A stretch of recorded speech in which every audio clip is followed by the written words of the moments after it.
पहली इकाई पाठ पहला चांदनी रात। कवि मैथिली शरण गुप्त। प्रस्तुत कविता गुप्त जी के पंचवटी खंड काव्य का एक अंश है। इसमें उन्होंने प्रकृति की छटा का सुंदर वर्णन किया है।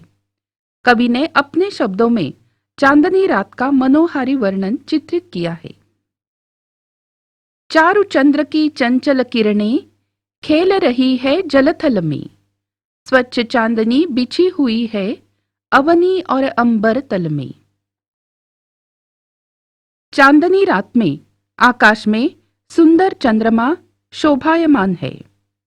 उसकी चंचल किरणें झिलमिल झिलमिल करती हुई जल और जमीन के साथ खेल रही है। चंद्रमा का सफेद प्रकाश पृथ्वी पर और आकाश में फैला हुआ है और उन्हें प्रकाशित कर रहा है। पुलक प्रकट करती है धरती हरित तृणों की नोकों से, मानो झूम रहे हैं तरु भी मंद पवन के झोंकों से। इस समय पृथ्वी अत्यंत प्रसन्न है। वह अपनी ये प्रसन्नता पृथ्वी पर उगी हुई हरी हरी घास से प्रकट कर रही है। मंद मंद हवा के झोंकों से पेड़ और पौधे झूम रहे हैं। ऐसा लगता है जैसे वे अपनी खुशी प्रकट कर रहे हैं। क्या ही स्वच्छ चांदनी है यह, है क्या ही निस्तब्ध निशा, है स्वच्छंद सुमंद गंध वह, निरानंद है कौन दिशा।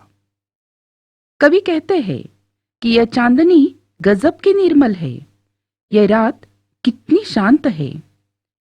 सर्वत्र मुक्त रूप से मंद मंद सुगंध का अनुभव किया जा रहा है और कोई भी दिशा ऐसी नहीं है जहां आनंद नहीं है।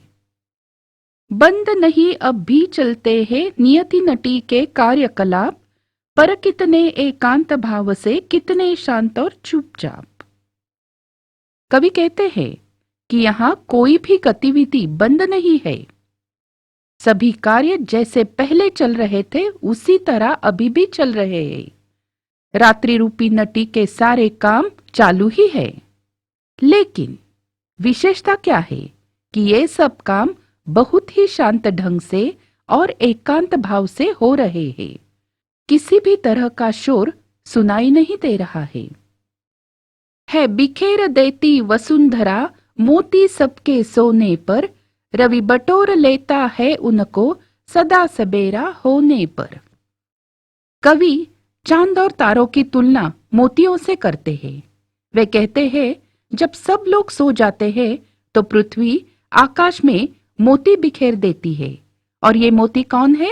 ये मोती है चांद और तारे। जब सवेरा होता है तो चांद और तारे हमें दिखाई नहीं देते।